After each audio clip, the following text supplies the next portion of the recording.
ಧ್ರುವ ಸರ್ಜಾ ನಟಿಸಿ ಪ್ರೇಮ್ ನಿರ್ದೇಶನ ಮಾಡುವಂತಹ ಬಹುನಿರೀಕ್ಷಿತ pan India cinema KD the devil ಹಾಡು ವಿವಾದಕ್ಕೆ ಒಳಪಟ್ಟಿದೆ. ಕನ್ನಡದಲ್ಲಿ ಸರ್ಸೆ ಸೆರಗ ಸರ್ಸೆ ಅನ್ನುವ ಹಾಡು, ಹಿಂದಿಯಲ್ಲಿ ಸರ್ಕೆ ಚುನರ್ ಅಂತ ಇದೆ. ಹಿಂದಿ ಹಾಡಿನ ಸಾಹಿತ್ಯದಲ್ಲಿ ತೀವ್ರ ಟೀಕೆ ವ್ಯಕ್ತವಾದ ಹಿನ್ನೆಲೆಯಲ್ಲಿ ಮತ್ತು ವಕೀಲರು, ಸಾಮಾಜಿಕ ಕಾರ್ಯಕರ್ತರು ದೆಹಲಿ ಸೈಬರ್ ಸೆಲ್ಗೆ ದೂರನ್ನ ಕೊಟ್ಟಿದ್ರು. ಆ ಹಿನ್ನೆಲೆಯಲ್ಲಿ ವಿವಾದ ಆಯಿತು ಅಂತ ಹಾಡನ್ನ ಯೂಟ್ಯೂಬಿಂದ ತೆಗೆದಾಕಿದ್ದಾರೆ. ಈಗ ಕನ್ನಡದ ಸಾಲಿಗೂ ಕೂಡ ಈಗ ಟೀಕೆಗಳು ವ್ಯಕ್ತವಾಗ್ತಾ ಇದೆ. ಈ ಬಗ್ಗೆ ಮಾತನಾಡುವಂತಹ ಹಿಂದಿಗಾದ್ಮೇಲೆ ಕನ್ನಡದ್ದು ತೆಗಿಬೇಕು, ಇದೇ ಮೂಲ ಅಲ್ವಾ? ಇದೇ ಮೂಲ ಅಲ್ಲಿ ಹಾಕಿದಾರಲ್ಲ, ಯೂಟ್ಯೂಬಲ್ಲಿ ಇಲ್ಲೂ ತೆಗಿಬೇಕು ನೀವು. ಅಲ್ಲಿ ಮಾತ್ರ ಅಶ್ಲೀಲ ಇಲ್ಲಲ್ಲ ಅಂತ ಆಗತ್ತಾ ಅದು, ಅಥವಾ ವಾಟ್ ಎವರ್ ಇಟ್ ಈಸ್, ಅಶ್ಲೀಲನೋ ಅಲ್ವೋ. ಪ್ರಾಬ್ಲಮ್ ಈಸ್ ಫಿಲಮ್ನವ್ರುಗಳಿಗೆ ಟೀಸರು ಮತ್ತು ಸಾಂಗ್ಸು ಎರಡೂ ಪ್ರೀ ರಿಲೀಸ್ಗೆ ಮೊದಲೇ ಸೆನ್ಸಾರ್ ಮಾಡಿಸೋ ಸಿಸ್ಟಮ್ ಬರಬೇಕು.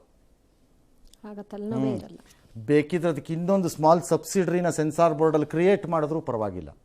ಈ ಡ್ರಾಮಾ ನಿಲ್ಲತ್ತೆ ಆಗ. ಇವ್ರದ್ದು ಏನು ಕೇಸೋ ನನಗೆ ಗೊತ್ತಿಲ್ಲ. ಟೀಸರ್ನ ಹಾಕ್ಬಿಡೋದು, ಗಲಾಟೆ ಮಾಡಿಸ್ಬಿಡೋದು, ಆಮೇಲೆ ಟೀಸರ್ ತೆಗೆದುಬಿಡೋದು, ಆಮೇಲೆ ಫಿಲಮ್ ಜಿನೇನು ಹಾಕ್ಬಿಡೋದು. ಮೊದಲೇ ಮಾಡಿಸ್ಕೊಳ್ಳಿ, ಏನು ಬೇಕು ನೀವು ಸಾಂಗಾರು ಮಾಡಿ ಪ್ರೀ ರಿಲೀಸಲ್ಲಿ, ಟೀಸರಾರು ಹಾಕ್ಕೊಳ್ಳಿ, ಅಡ್ವರ್ಟೈಸ್ಮೆಂಟಾರು ಹಾಕಿ, ಇಟ್ ಶುಡ್ ಬಿ ಅಪ್ರೂವ್ಡ್. ಅಷ್ಟೇ. ಈ ಎಲೆಕ್ಷನ್ ಟೈಮಲ್ಲಿ ಪೊಲಿಟಿಕಲ್ ಪಾರ್ಟಿಗಳು ತಮ್ಮ ಅಡ್ವರ್ಟೈಸ್ಮೆಂಟ್ನ ಎಲೆಕ್ಷನ್ ಕಮಿಷನಿಂದ ಅಪ್ರೂವ್ ಮಾಡಿಸ್ಕೊಂಡು ತರ್ತಾರೆ. ಅಪ್ರೂವ್ ಮಾಡಿಸ್ಕೊಂಡೇ ತರಬೇಕು ನಮ್ಮ ಹತ್ರಕ್ಕೆ, ನಾವಿಲ್ಲಿ ಹಾಕೋಂಗಿಲ್ಲ. ಆ ಥರ ತಂದುಬಿಡ್ಬೇಕು ಅಷ್ಟೇ. ಇಲ್ಲಿ ಈ MTV ಸಿಟಿ ಯುಗದಲ್ಲಿ ಖುಷಿಯಾಗಿರ್ಬೇಕು.